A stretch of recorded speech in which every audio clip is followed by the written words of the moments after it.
وين يا شباب؟ وينه؟ يا قواد مين يا قواد؟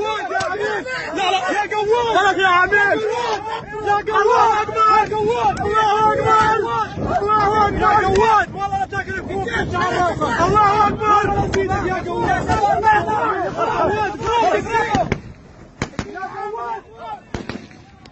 אזרחי ישראל, אנחנו במלחמה, לא במבצע, לא בסבבים, במלחמה. הבוקר חמאס פתח במתקפת פתע רצחני נגד מדינת ישראל ונגד אזרחיה. אנחנו בתוך זה משעות הבוקר המוקדמות. כינסתי את ראשי מערכת הביטחון, הנחיתי קודם כל לטהר את היישובים מהמחבלים שחדרו פנימה. הפעולה הזאת מתבצעת בשעות הללו. במקביל הוריתי לבצע גיוס מילואים נרחב ולהשיב מלחמה שערה בעוצמה ובהיקף שהאויב לא הכיר. האויב ישלם מחיר שהוא לא ידע כמותו. אני קורא בינתיים לכל אזרחי ישראל להישמע בקפדנות להנחיות הצבא, להנחיות פיקוד העורף.